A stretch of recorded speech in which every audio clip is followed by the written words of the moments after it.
Hello everyone, welcome back to my channel fashion. আজকে আবারও একটা হেয়ার স্টাইল নিয়ে এসেছি। আজকে রিয়েল ক্লায়েন্টের উপর একটা হেয়ার স্টাইল করেছি। খুবই সিম্পল একটা হেয়ার স্টাইল করেছি এবং এটা পার্টি মেকআপ ছিল, তার সাথেই হেয়ার স্টাইলটাও করেছি। হেয়ার স্টাইলটা ক্লায়েন্টের নিজস্ব চয়েস ছিল, কারণ ও সামনের দিকে সাইডে শীতে করে হেয়ার স্টাইলটা করবে ভেবেছিল, তাই ওকে আমি করে দিয়েছি। তো পিছনে বলেছিল একটা বান করে দিতে, তো সিম্পলভাবে আমি বানটা করে দিয়েছি। তো চলো দেখো কিভাবে করেছি। প্রথমে আমি পুরো চুলটাকে ভালো করে কম করে নিয়েছি।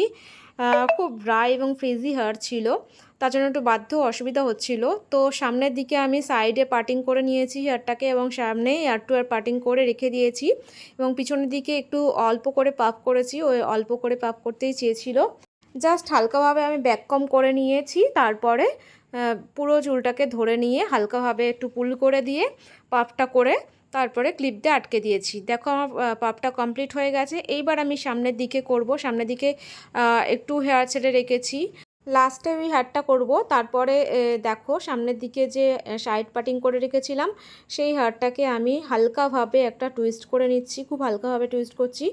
হালকা করে টুইস্ট করে নেওয়ার পর আমি সাইডে নিয়ে গিয়ে ক্লিপ দিয়ে আটকে দেব। দেখো আমার টুইস্টটা প্রায় কমপ্লিট হয়ে গেছে। এবার আমি ওই টুইস্টটাকে নিয়ে গিয়ে সাইডে পপের নিচে করে আটকে দেব, ভালোভাবে ক্লিপ দিয়ে আটকে দেব। তো দেখো আমার ক্লিপ দিয়ে আটকানো হয়ে গেল। এবার আমি ওপাশের চুলটাকেও এইভাবেই করে নেব। ওপাশে আমি টুইস্ট করে নিই, জাস্ট হেয়ারটাকে নিয়ে পিছনের দিকে নিয়ে এসে একটু ক্লিপ দিয়ে আটকে দিয়েছি। ওই সাইডে চুলটা একটু অল্পই থাকে, সেহেতু ওই সাইডে চুলটা আমি জাস্ট পিছনে নিয়ে এসে আটকে দিয়েছি ক্লিপ দিয়ে।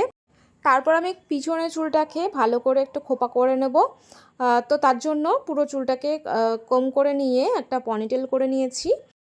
দেখো পনিটেলটা করছি। আর আমার ফোনের আজকে কী হয়েছে জানি না, এক্সপোজারটা ভীষণ গন্ডগোল করছে। এর জন্য তোমরা একটুখানি ক্ষমা করে দিও। আমার ফোনের ঠিকঠাক করে দেখা যাচ্ছে না মনে হয়, বা কোথাও একটু সাদা হয়ে যাচ্ছে। তো এক্সপোজারটা এমন একটু গন্ডগোল করছে। যাই হোক, সেটিংটার গন্ডগোল আছে, মানে পরে ঠিক করে নিতে হবে আর কি। তো এইভাবে দেখো আমি পুরো পনিটেল করে নিয়েছি। পনিটেলটা করে নেওয়ার পর চুলটা উল্টে নিয়ে আমি দুটো ক্লিপের সাহায্যে আর রাবার ব্যান্ডের সাহায্যে আটকে দিয়েছি। দেখো এইভাবে আটকে দিয়েছি। এইভাবে আটকে দেওয়ার পর এইবার চুলটাকে আমি ব্যাক কম করব। ব্যাক কম করে, আর এখানে আমি কোনো কিছু ইউজ করছি না, কোনো বানটান ইউজ করছি না, ও নিজের চুলেই আমি খোপাটা করছি। দেখো ভালোভাবে ব্যাক কম করে উপর দিকটা খুব সুন্দর করে ক্লিন করে আসতে নিচ্ছি।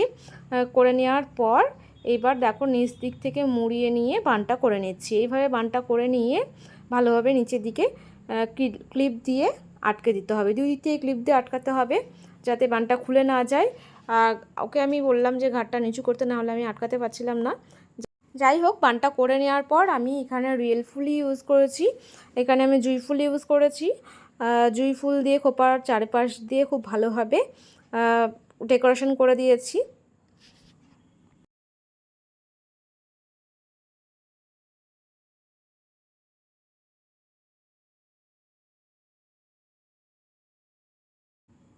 দেখো আমি জুঁই ফুলটা লাগাচ্ছি, বেশ সুন্দর হয়েছিল ওর খোপাটাও। নিজের চুলেই এত সুন্দর খোপা হয়েছে।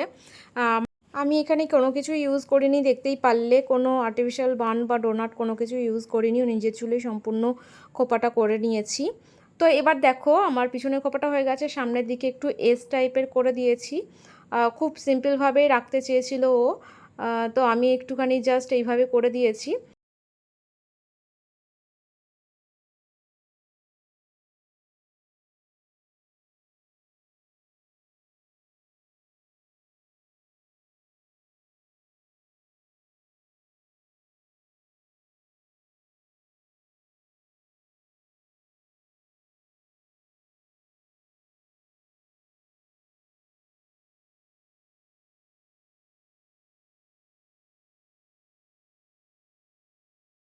তো দেখো এটা ওর ফাইনাল লুক। পিছন থেকে এরকম একটা বান হয়েছে, সাইডেরটা দেখে নাও, এবং সামনের দিকটাও ঠিক এইরকমভাবেই লাগছে। তো কেমন হয়েছে জানিও, ভালো লাগলে লাইক করে দিও, শেয়ার করে দিও। তো এখন বাই, আবার দেখা হচ্ছে নেক্সট ভিডিও।